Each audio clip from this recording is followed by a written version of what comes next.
Oke, mari kita bedah ini. Dari semua materi yang kamu berikan, ada satu bagian yang benar-benar bikin saya berhenti sejenak dan mikir.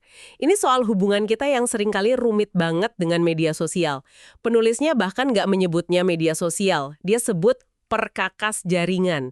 Facebook, Twitter, Instagram, bahkan situs hiburan yang kayaknya nggak berbahaya gitu, kayak BuzzFeed. Misi kita hari ini adalah membongkar argumennya tentang cara mengambil kembali kendali atas alat-alat ini. Dan ini bukan soal jadi anti teknologi loh, tapi soal menemukan pendekatan yang jauh lebih cerdas, lebih disengaja. Dan yang menarik itu titik awalnya ya. Argumen ini nggak dimulai dengan statistik atau riset akademis, tapi dengan sebuah kisah. Kisah tentang Baratunde Thurston, seorang penulis dan komedian yang di tahun 2013 itu dijuluki pria paling terkoneksi di dunia. Bayangin deh, hidupnya itu internet. Tapi justru di puncak keterhubungannya itu dia malah merasa benar-benar kelelahan, mengalami burnout. Jadi, dia melakukan sesuatu yang radikal banget. Radikal itu kata yang pas banget.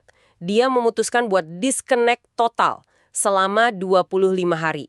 Tanpa email, tanpa Facebook, tanpa Twitter, buat kita aja udah susah. Apalagi buat orang yang identitas profesionalnya itu terikat banget sama dunia online kan.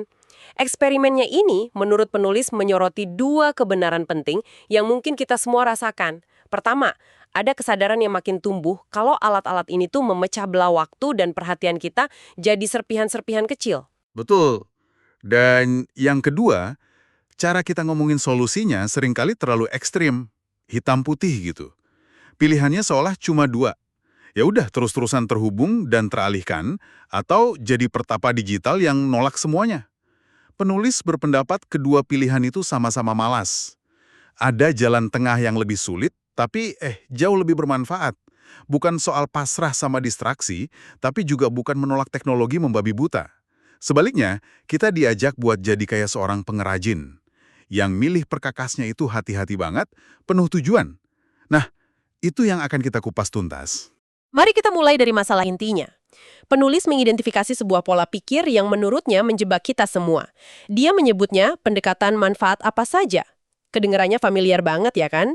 Idenya gini, kita merasa cukup punya alasan buat pakai sebuah aplikasi atau situs kalau kita bisa nemuin ya satu aja kemungkinan manfaat darinya.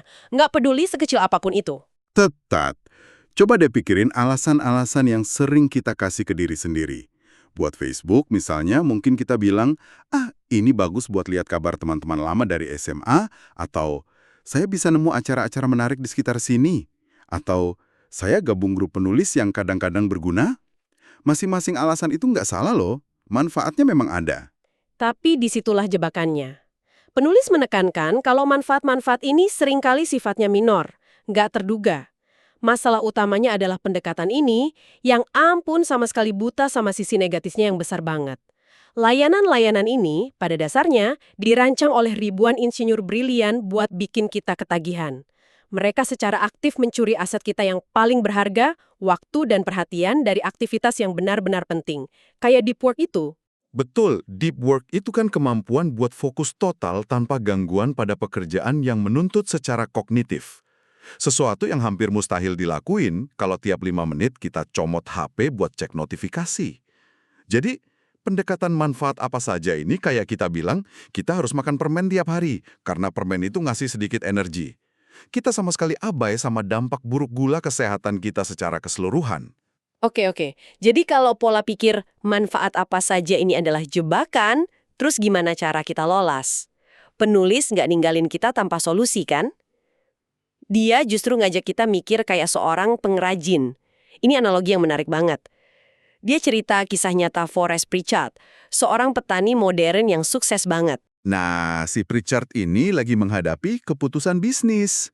Haruskah dia beli mesin pembuat bal jerami atau hay baler yang mahal itu? Kalau dia pakai pendekatan manfaat apa saja, jawabannya udah pasti iya dong. Tentu aja mesin itu punya manfaat. Dia bisa bikin jeraminya sendiri, nggak perlu bergantung sama pemasok.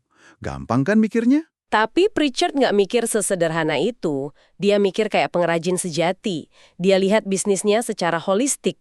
Tujuan utamanya, tolok ukurnya adalah kesuburan tanah. Jadi dia mulai ngitung, bukan cuma biaya bensin dan perbaikan mesin, tapi juga biaya peluang, opportunity cost. Waktu yang dihabiskan buat ngoperasiin mesin itu adalah waktu yang nggak bisa dia pakai buat beternak ayam. Padahal ayam itu bukan cuma menghasilkan uang, tapi juga pupuk alami yang menyuburkan tanahnya. Bahkan lebih dalam dari itu, dia sadar kalau dengan membeli jerami dari petani lain, dia sebenarnya lagi impor nutrisi baru ke ladangnya.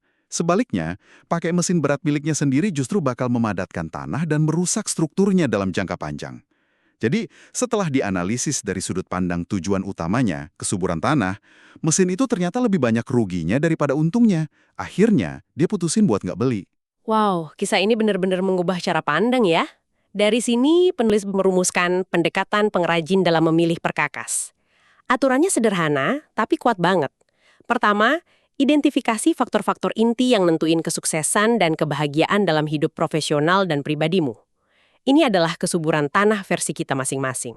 Lalu, bagian yang paling penting, adopsi sebuah perkakas hanya jika dampak positifnya pada faktor-faktor inti itu secara substansial lebih besar daripada dampak negatifnya.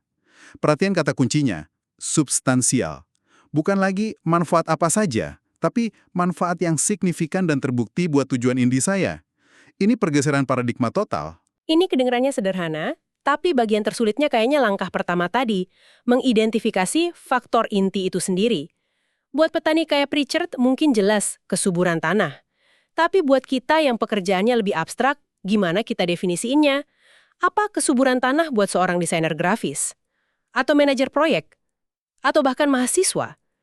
Ini butuh refleksi mendalam ya, sebelum kita bisa mulai milih perkakas. Tentu. Mungkin buat seorang desainer, faktor intinya adalah kreativitas tanpa batas dan hubungan klien yang kuat. Buat seorang manajer, mungkin efisiensi tim dan penyelesaian proyek tepat waktu. Poinnya adalah, kita harus berhenti sejenak dari kesibukan dan benar-benar mendefinisikan apa yang penting. Baru deh kita bisa evaluasi apakah Twitter atau Instagram itu beneran bantu atau justru menghalangi kita mencapai hal-hal itu. Oke, konsepnya jelas. Dari pola pikir reaktif, manfaat apa saja, ke pola pikir proaktif, pengrajin.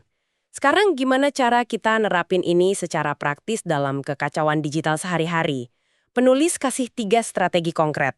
Yang pertama dia sebut terapkan hukum minoritas vital. Ini pada dasarnya aplikasi dari prinsip Pareto, atau yang lebih kita kenal sebagai prinsip 80-20. Idenya kan, dalam banyak hal, sekitar 80% hasil positif yang kita dapat itu seringkali datang dari 20% usaha atau aktivitas kita. Strateginya adalah menerapkan filter 80-20 ini ke perkakas digital kita. Oke, jadi ada langkah-langkahnya. Langkah pertama, seperti yang tadi kita bahas, identifikasi tujuan-tujuan utama dalam hidup profesional dan pribadi. Misalnya, menjadi orang tua yang hadir atau menghasilkan riset yang berkualitas. Langkah kedua, untuk setiap tujuan itu, tulis 2 atau 3 aktivitas paling penting yang secara langsung mendukungnya. Untuk tujuan menghasilkan riset berkualitas, aktivitas kuncinya mungkin membaca literatur terbaru tanpa gangguan dan menulis draft selama 2 jam setiap pagi.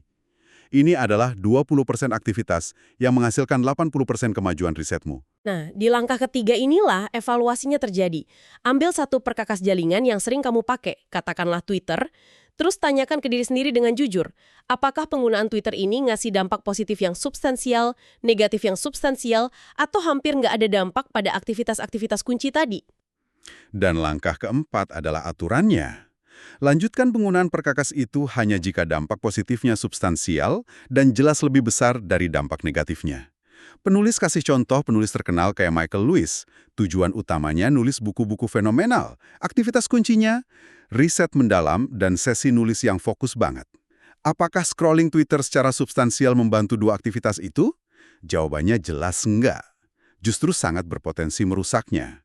Manfaat pemasaran dari Twitter mungkin ada, tapi itu minor banget dibanding kerusakan pada aktivitas intinya. Saya setuju sih sama prinsipnya, tapi ini kedengarannya absolut banget. Gimana dengan seseorang yang kerjaannya bergantung sama media sosial, kayak social media manager atau kreator konten? Buat mereka, Twitter mungkin ngasih dampak negatif ke fokus. Tapi ninggalin Twitter juga berarti kehilangan sumber penghasilan. Di mana letak keseimbangannya menurut penulis? Pertanyaan bagus. Pendekatan pengrajin itu nggak berarti nolak perkakas yang esensial. Buat seorang social media manager, Twitter itu bukan lagi perkakas sampingan, tapi perkakas inti. Tantangannya jadi beda. Gimana pakai perkakas inti itu dengan cara paling efektif dan paling sedikit gangguannya? Mungkin dengan pakai aplikasi pihak ketiga buat jadwalin post tanpa harus lihat timeline, atau membatasi waktu penggunaan cuma di jam-jam tertentu. Aturannya tetap sama, pastiin penggunaan alat itu secara substansial mendukung tujuan utamamu, bukan malah nyabotase diri sendiri. Oke, jadi strategi 80-20 tadi kan sangat analitis ya, butuh pemikiran di awal. Nah, kalau Anda lebih suka pendekatan yang coba dulu rasain sendiri, penulis punya strategi kedua yang lebih radikal, yaitu berhenti dari media sosial selama 30 hari.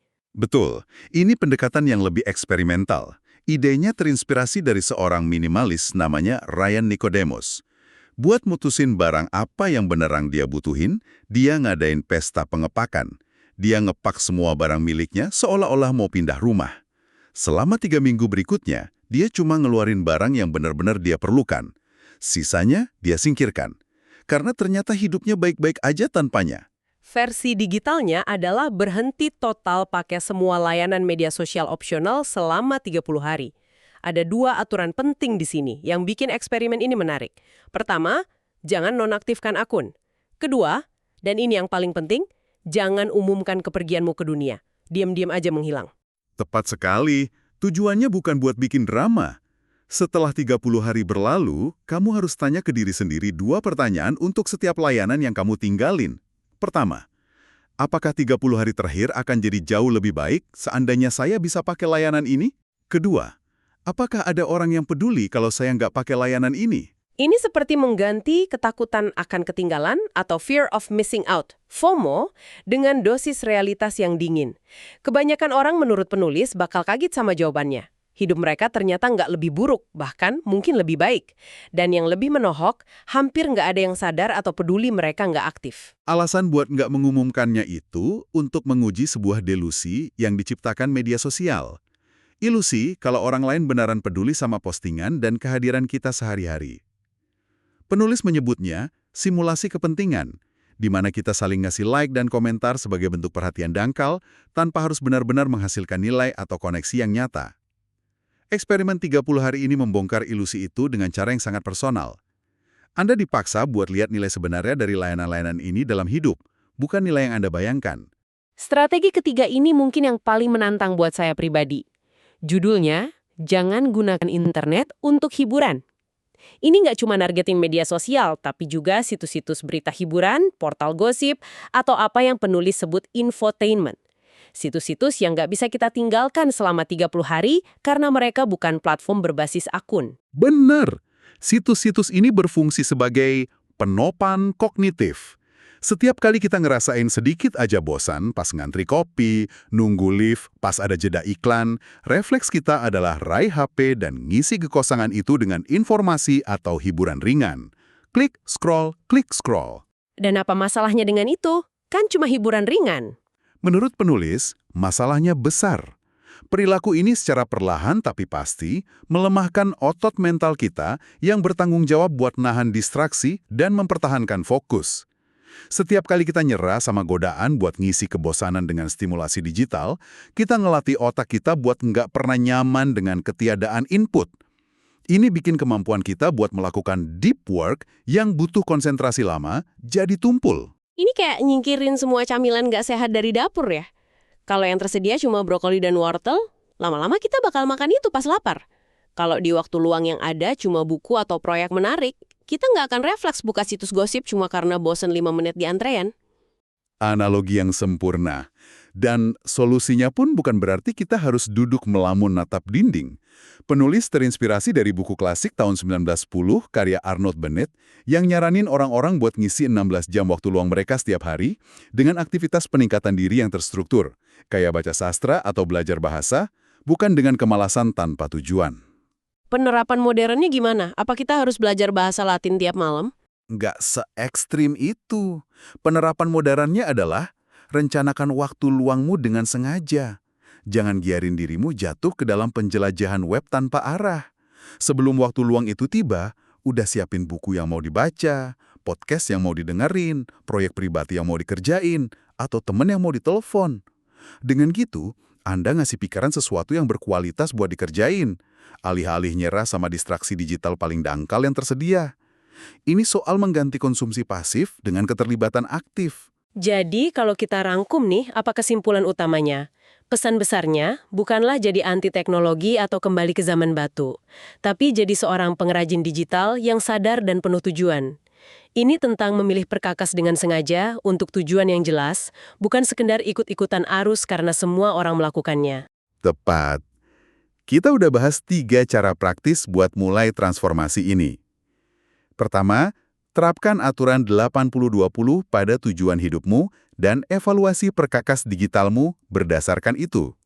Kedua, kalau berani, lakukan eksperimen detoks media sosial 30 hari buat lihat apa yang sebenarnya penting dan apa yang cuma ilusi. Dan terakhir, latih kembali otot fokusmu dengan ngasih struktur pada waktu luang, alih-alih membiarkannya diisi oleh hiburan internet yang dangkal. Benar sekali. Diskusi ini menggeser pertanyaannya. Bukan lagi tentang apakah internet itu baik atau buruk, tapi tentang bagaimana saya akan menggunakan alat ini untuk membangun kehidupan yang benar-benar saya inginkan. Dan ini memunculkan sebuah pertanyaan penutup yang penting. Penulis dengan tajam menyebut layanan-layanan ini sebagai iseng-iseng ringan, satu distraksi tidak penting di antara banyak lainnya. Mungkin pemikiran terakhir buat Anda adalah ini. Saat berikutnya Anda secara refleks mengambil ponsel untuk scrolling, coba berhenti sejenak dan tanyakan, apakah Anda sedang memilih sebuah aktivitas atau sebuah algoritma yang memilihnya untuk Anda? Bagaimana jika Anda mulai memperlakukan perhatian Anda bukan sebagai sumber daya tak terbatas yang harus dihabiskan, tetapi sebagai bahan mentah paling berharga untuk menciptakan kehidupan yang benar-benar berarti?